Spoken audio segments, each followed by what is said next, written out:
চট্টগ্রামের আনোয়ারা উপজেলায় টানা ৩ দিনের ভারী বৃষ্টিতে জনজীবন বিপর্যস্ত হয়ে পড়েছে। বিভিন্ন এলাকায় জলাবদ্ধতার কারণে ফসলি জমি, সবজির বাগান ও খালি জমি তলিয়ে গিয়ে কৃষকরা ক্ষতির মুখে পড়েছেন।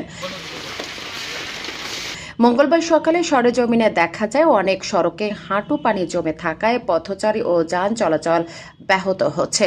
সবচেয়ে বেশি দুর্ভোগে পড়েছেন দিনমজুর ও শ্রমজীবী মানুষ।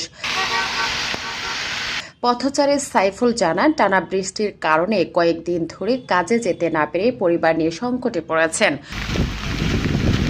অন্যদিকে সিএনজি চালক মোহাম্মদ কাশেম বলেন, যাত্রী কম থাকায় আয় কমে গেছে এবং জলাবদ্ধতার কারণে অনেক সড়কে চলাচল ঝুঁকিপূর্ণ হয়ে পড়েছে।